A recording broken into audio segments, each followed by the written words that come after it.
안녕하세요. 네, 우리들의 아름다운 삶, 네, 웰빙 이즈 웰다잉, 웰다잉 이즈 웰빙에 대한 지난 시간에 이어서 이번에도 계속 같이 한번 해보도록 하겠습니다. 자, 화면 공유해서 같이 보도록 할게요.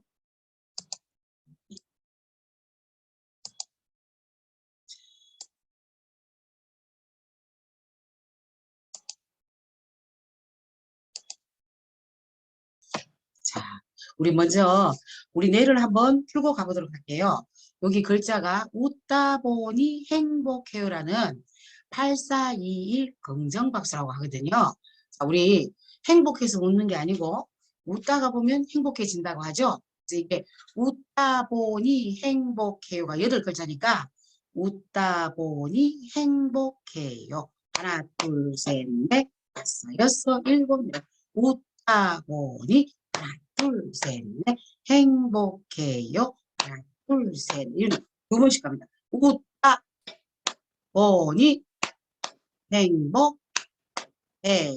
한 번씩 갑니다. 웃다 보니 행복해요.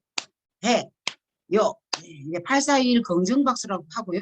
이게 굉장히 뇌가 좋아지는 뇌건강 박수가 되기도 합니다. 우리가 841 계단박수라고도 하는데 이게 우리 뇌에는 굉장히 좋다고 합니다. 그래서 우리 웃다 보니 행복해를 했기 때문에 이번에는 나는 내가 정말 좋다를 가지고 한번 해보도록 할까요? 자, 준비하면 얍 하시고요. 자, 갑니다. 시작. 나는 내가 정말 좋다. 하나, 둘, 셋, 넷, 다섯, 여섯, 일곱. 나는 내가 하나, 둘, 셋. 정말 좋다. 하나, 둘, 셋. 나는 내가 정말 좋다. 한 번 더 볼게요. 나는 내가 정말 좋다. 그렇죠. 웃어서 행복해지고 행복해서 웃는 게 아니고 웃다 보면 행복해진다. 이런 긍정적인 말을 841 박수에 맞춰서 치면 우리 마음도 굉장히 긍정적으로 변할 뿐만 아니라 뇌도 굉장히 좋아진다는 841 긍정박수 혹은 841 계단박수라고 합니다. 이걸 가지고 우리 뇌를 한번 다시 배워봤습니다. 오늘 우리가 해야 될 부분은 상실 슬픔의 치유라는 부분에 대해서 오늘 함께 공부해보고자 합니다. 자, 우리 사람은 많은 만남과 이별을 경험하면서 살죠, 그죠? 예, 작은 만남부터 시작해서 큰 우리 이별은 뭐예요? 죽음이다, 죽음. 근데 우리는 이런 이별마다 상실감을 가지고 있답니다. 특히나 우리 어떤데 죽음에 우리 배우자가 죽는다든지 우리 사랑하는 가족이 죽는다든지 했을 때 엄청난 이 상실감을 느낀대요. 이 상실감을 또한 우리가 가지고 죽을 때 그냥 가지고 죽으면 안 된답니다. 이거를 풀고 죽어야 된대요. 그래서 엘리자베스 키블러스라는 사람은 얻은 자는 잃을까 염려하고 잃은 자는 다시 얻지 못할까 두려워한다. 상실이란 것은 모두 끝났다는 것의 의미가 아니라 아직도 계속되는 삶의 증거랍니다. 우리가 상실을 계속 경험하면서 사는 것은 결국 우리가 살아있다는 증거랍니다. 한번 죽고 나면 이제 상실을 할 일이 없다, 그죠? 나의 죽음으로 해서 내 가족이나 내 배우자는 상실의 슬픔을 가질 수 있겠지만 나는 이제 상실이 없어진 거예요. 그렇진 않은 거죠. 그래서 우리가 이 상실의 슬픔을 가지고 있다는 것은 아직도 우리가 계속되는 삶을 살고 있다는 증거랍니다. 그래서 우리 요 상실과 슬픔의 치유라는 책을 친 작가도 있네요. 하버트 앤더슨, 케네스 미셀이라는 사람이 지은 책이 있는데 혹시 여러분 이번 강의를 들으시고 혹시 나는 한번 들어보고 싶다 하시면 한번 요 책을 한번 읽어보시는 것도 괜찮을 것 같아요. 자, 우리 영국의 인구 사회학자인 피터 라슬렛이라는 사람이 이제 우리는 제3의 인생, 제4의 인생을 산다 이렇게 얘기했어요. 우리 제1의 인생은 뭐냐 하면 태어나서 성장해서 취직할 때를 제1의 인생이랍니다.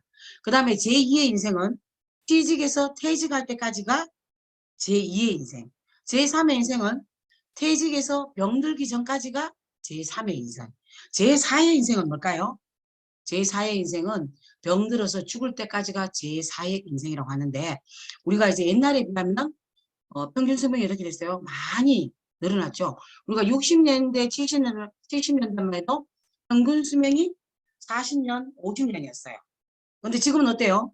100세까지로 늘어났다. 그러면 자, 이렇게 100세까지 늘어난 인생이 우리가 성인기나 청년기가 그만큼 많이 늘어났을까? 아니요. 연구를 해보니까 그렇지 않더라는 거예요. 그럼 뭐가 많이 늘어났다?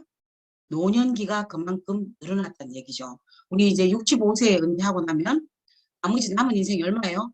35년 남았습니다. 그래서 우리가 은퇴하고 아프기까지가 제3의 인생이고 아프고 죽기까지가 4의 인생이라고 했는데 이 제3의 인생, 제4의 인생이 많이 늘어가더라는 거죠. 그래서 우리는 이제 노년기가 늘어나면 뭐를 많이 가장 생각하시냐면 죽음이랍니다. 죽음. 죽음을 가장 먼저 생각하시기 때문에 죽음에 대해서 물론 부정적으로 생각하시는 분도 있고 긍정적으로 생각하시는 분도 있고 앞으로 나에게 닥칠 죽음을 어떻게 해야 될까 다양하게 생각을 하시겠다. 그죠?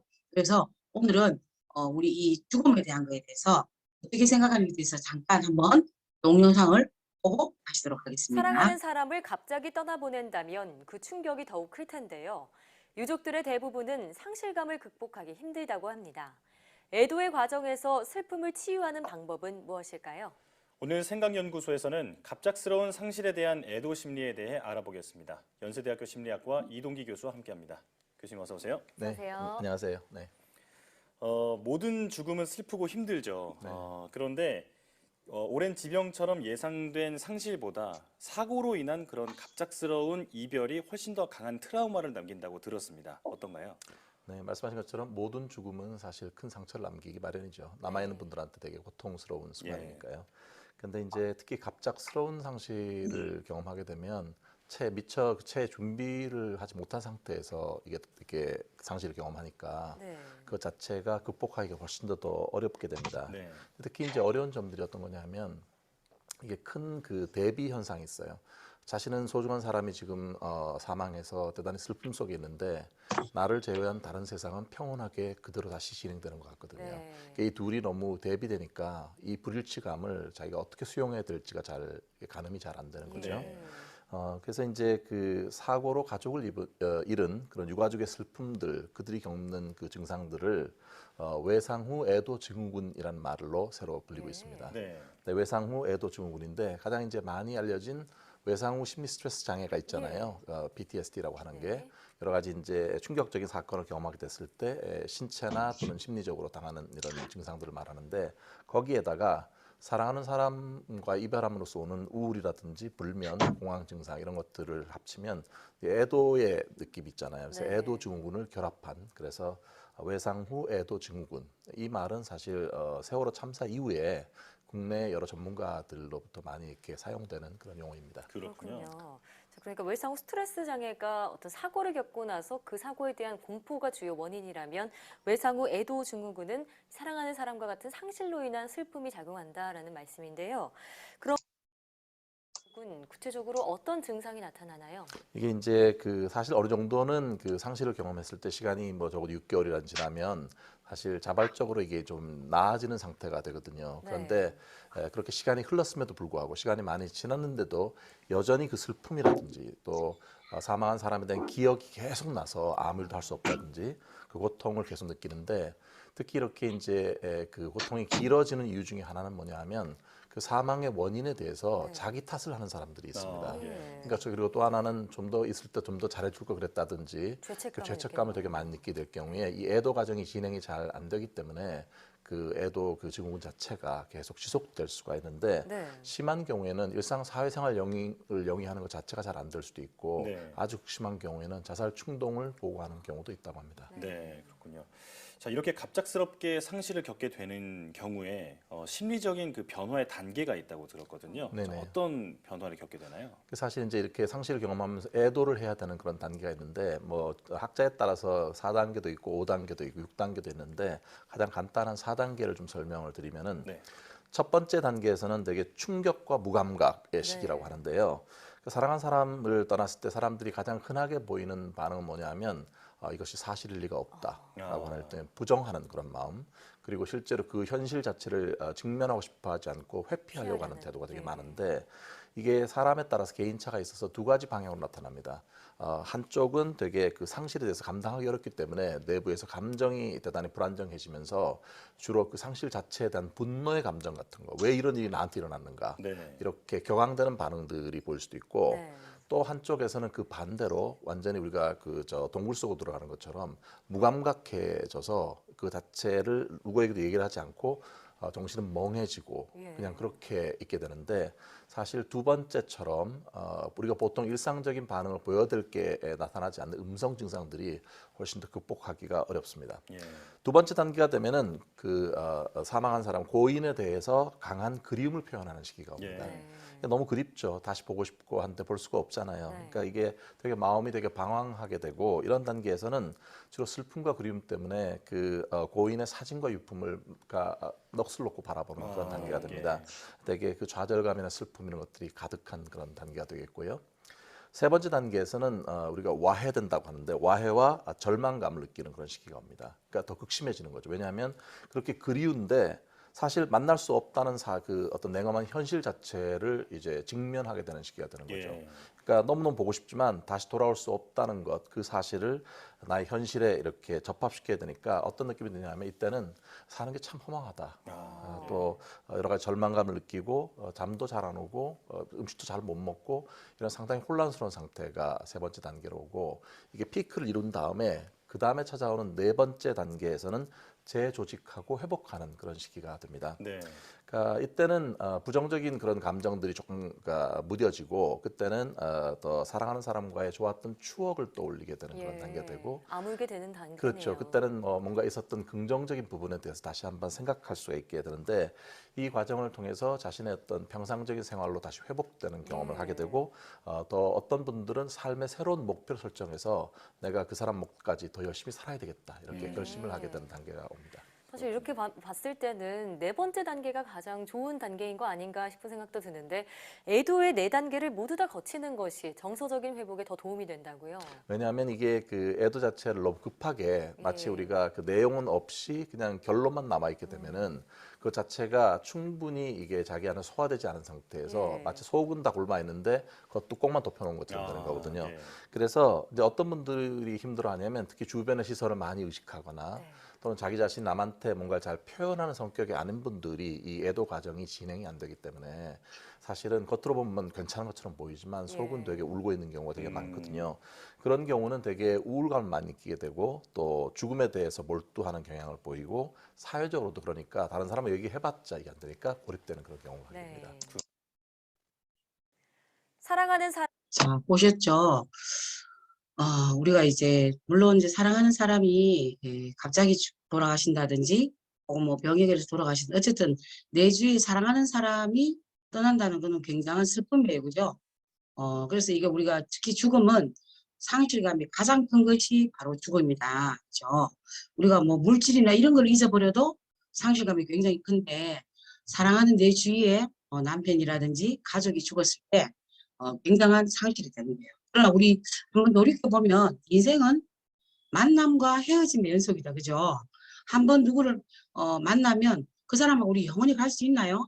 없어요. 영원히 갈 수 있는 사람은 없습니다. 그래서 인생은 짧은 만남이든 큰 만남이든 어차피 만남과 헤어짐의 연속이라는 것을 우리가 받아들여야 되고, 우리는 만나다 보면 굉장히 좋은 인연의 사람을 만날 때도 있고 악연의 사람을 만날 때도 있어요. 그러나 좋은 사람과의 이별이나 혹은 나쁜 사람과의 이별도 모두 우리에게는 상실이라는 면에서는 같다고 합니다. 그리고 상실은 우리의 삶과 정신에 가장 큰 영향을 주고 있다고 합니다. 그래서 상실의 가장 마지막, 가장 큰 것은 죽음이라고 하는데, 특히 우리 이제 피터 라셋이라는 사람이 제4의 인생, 제3의 인생 얘기했다. 그죠? 노년기가 이제 평균 수명이 길어지다 보니까 노년기가 굉장히 길어졌다. 그래서 노년기 우리가 가장 크게 생각되는 것이 뭐냐면 죽음이다.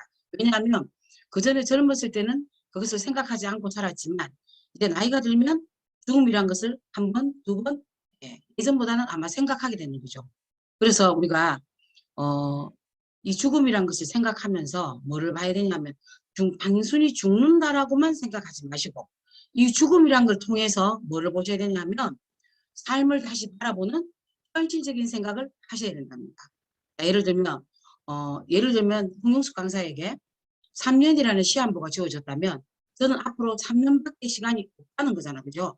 그러면 이 남은 3년이라는 시간을 어떻게 써야 될까? 아, 의미 있고 행복하게 보내다 가야지. 이렇게 생각을 해야 되지. 나 정말 열심히 살았는데 내가 왜 다른 나쁜 일 하는 사람도 많은데 그런 사람 놔두고 왜 나만 이런 걸 받아야 되는 거야?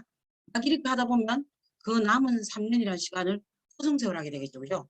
그래서 우리가 조금 죽음이란 것을 생각하게 된다면 반대로 역으로 삶을 다시 한번 생각해 봐야 된다는 거예요. 그래서 지금 나온 게 뭡니까? 웰다잉 교육이죠. 웰다잉은 우리가 직역하면 잘 죽는 것이다. 그죠? 근데 제가 앞에 좀 말씀드렸을 거예요. 잘 죽는 거 이꼬르 뭐다? 잘 사는 거다. 다른 말하면 잘 늙는 것이다.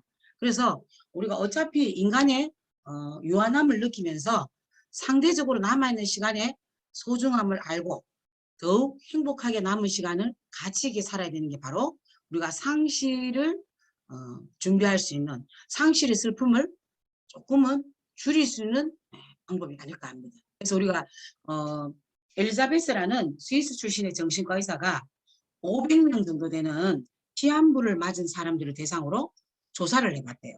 그 조사를 해봤더니 그 500명이 되는 사람이 당신은 이제 얼마 남지 않았습니다.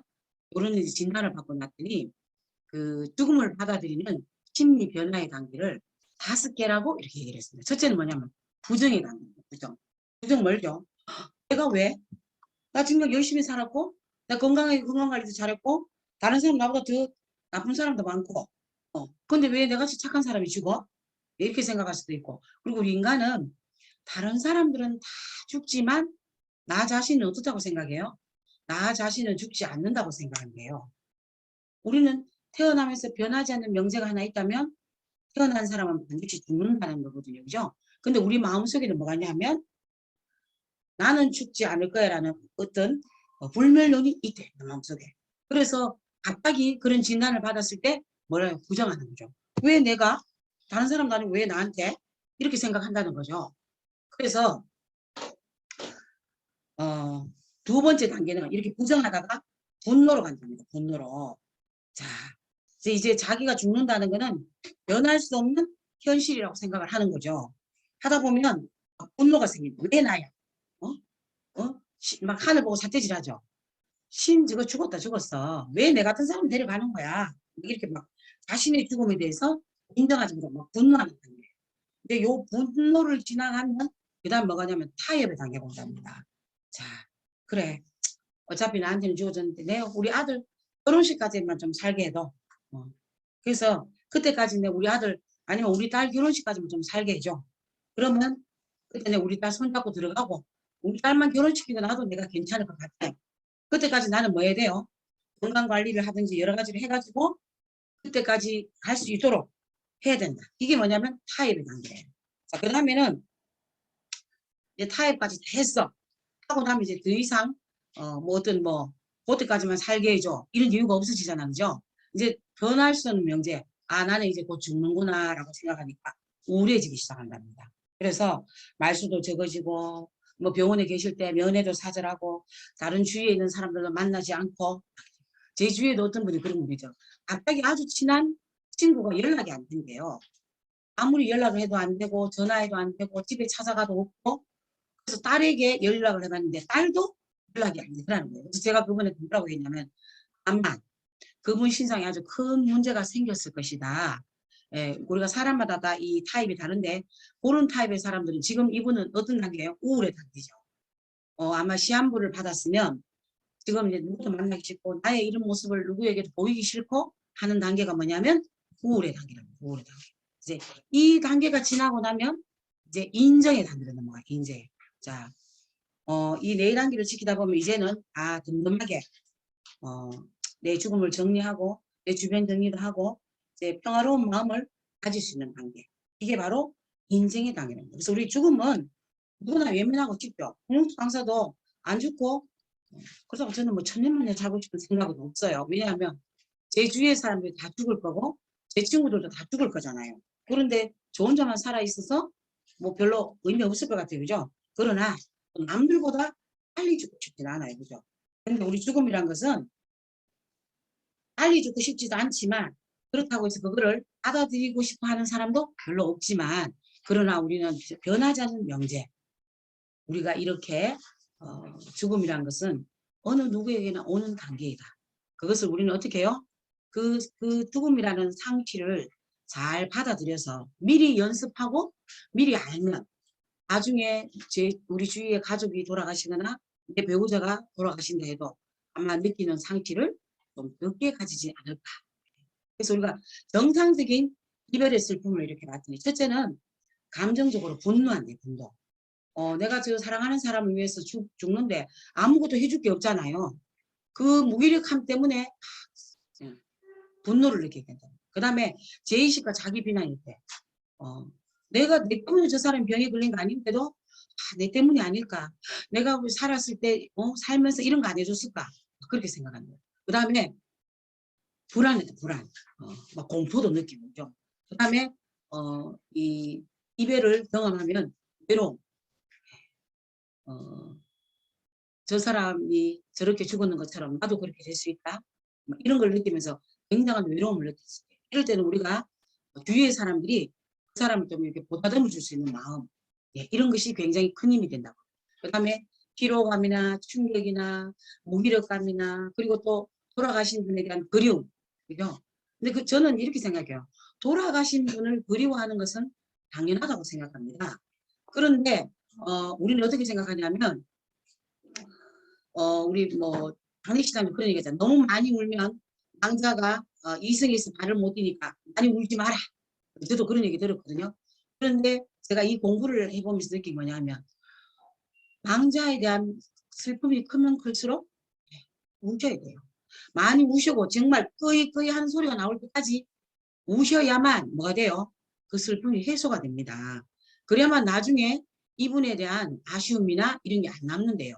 그래서 우리가 그리움은 내가 최대한 반응을 쓸 만큼 반응해라. 그 다음에 또 혹은 해방감을 느끼게 돼요. 예를 들면 장시간 오랫동안 병석에 계시다가 돌아가신 분 같은 경우에는 그 가족이 간병하다가 힘들었잖아요. 그러면 해방감이나 안도감을 좀 느낄 수도 있대요. 그 다음에 우리가 사별 초기에는 이게 뭐가 뭔지 그죠? 주위에 남편이 돌아가신 분들하고 제가 몇 번 얘기해봤는데 뭐가 뭔지를 모르겠다고 하더라고요. 고통도 느낄 수가 없고 진짜 이 사람이 내 곁에서 없어졌나? 이것도 못 느끼는 멍함 이런 것도 있답니다. 그리고 신체는 윗배가 막 빈 것 같고 가슴이 답답하고 쪼이고 목이 갑갑하고 입안이 마르고 숨이 가쁘고 막히고 근육이 약해지고 에너지가 부족해지고 우리 심신일원론이라고 하잖아요. 일체 유심조 모든 것은 마음에서 나온다 이런 얘기가 되죠. 내 마음이 지금 그러면 몸도 반응하는 거예요.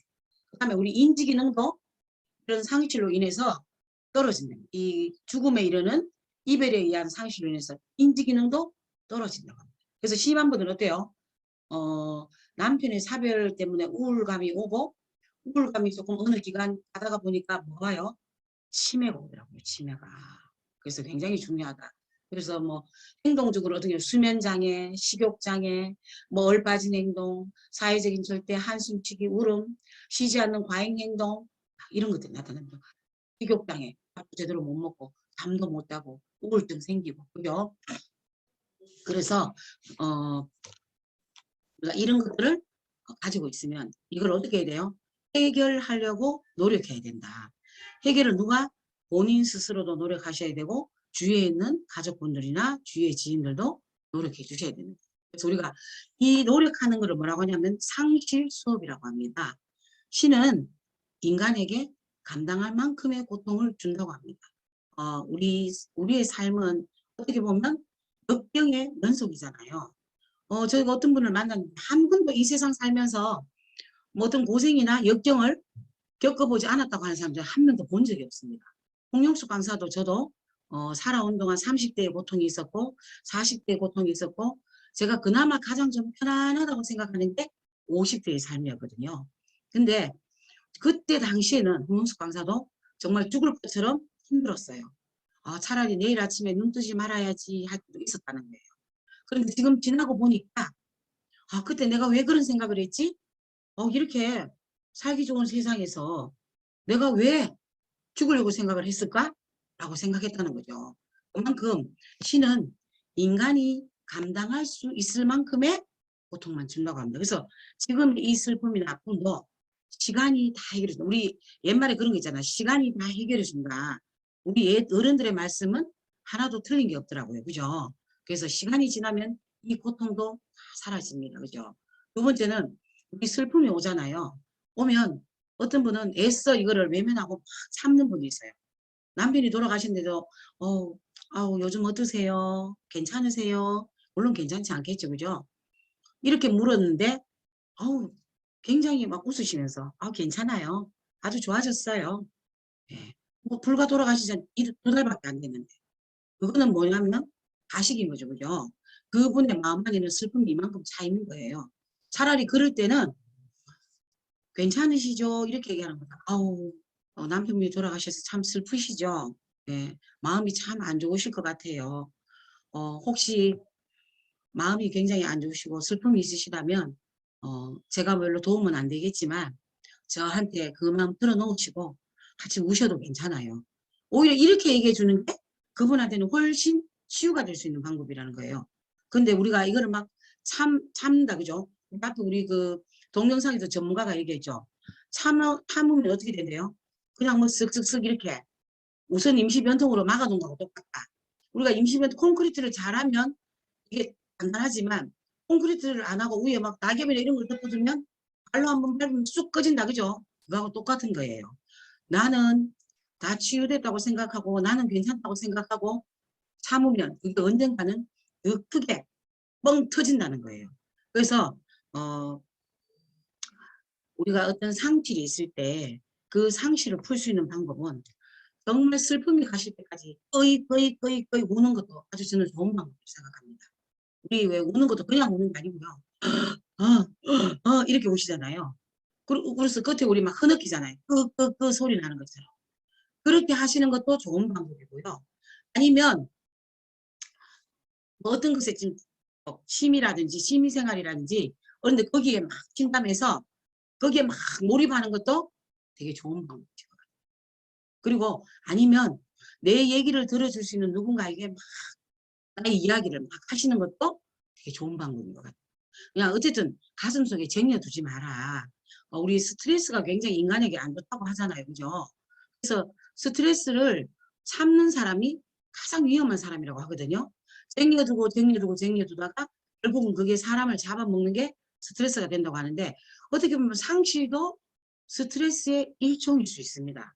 그래서 그냥 그거를 참으시면 그게 쟁여져 있다가 어떻게 될까요? 나중에 오히려 다른 방법을 뽑으라는 거죠. 우울증이 온다든지 아니면 우울증이 심해져서 치매로 간다든지 아니면 갑자기 우울증이 심해져서 뭐 선망이라든지 환청이라든지 이런 게 들리는 분도 저는 봤거든요. 그래서 우리가 나 안에 어떤 슬픔이 있거나 이런 게 있으면 그거를 푸는 방법 뭐를 해서든지 푸는 것이 굉장히 좋은 방법이다. 그죠? 그리고 우리 이런 말 하잖아요. 돌아가신 분에 대해서 계속 슬퍼하는 것도 한 방법일 수는 있지만 그냥 슬퍼하는 것보다 돌아가신 그 사람, 떠나간 그 사람의 자리를 우리가 대신 채우면서 또 이 삶을 열심히 살아가는 것도 살아있는 자의 의무라고 하더라고요. 너무 죽은 자만 그리워하면서 내가 아무것도 안 하고 상실하고 있으면 그것은 떠나간 자에 대한 도리가 아니라고 합니다. 그래서 오늘 살고 있는 우리는 어제 죽은 그가 가장 그리워하던 내일을 살고 있는 사람입니다. 이 내일을 굉장히 그리워했던 그 사람에 대한 도리는 뭐예요? 오늘 하루를 우리가 잘 사는 겁니다. 그게 바로 우리가 상실을 치유할 수 있는 상실 수업이 되는 거예요. 그래서 죽는 것이 무서운 것이 아니고 우리의 이 남은 인생을 어떻게 해요? 잘 사는 게 더 어렵고 힘든 것이라고 합니다. 그래서 우리가 죽음이라는 최후의 상실이 왔을 때 이걸 겸허하게 받아들일 수 있도록 우리가 상실에 대해서도 충분히 받아들이고 수용할 수 있는 자세를 갖는 것. 이게 바로 뭐다? 상실 수업입니다. 또 우리가 상실과 슬픔의 치유라는 제목으로 오늘 해봤는데요. 우리의 가족이나 혹은 우리의 남편이나 우리의 사랑하는 사람이 떠났을 때 우리가 받는 그 상실감을 최대한으로 줄이는 것도 우리가 행복하게 잘 살 수 있는 방법 중에 하나가 아닐까 해서 오늘은 상실과 슬픔의 치유에 대해서 한번 함께 공부해 보았습니다. 예, 부족한 제 강의를 경청해 주셔서 감사합니다. 한 주간 또 잘 지내시고요. 저는 다음 시간에 또 뵙도록 하겠습니다. 감사합니다.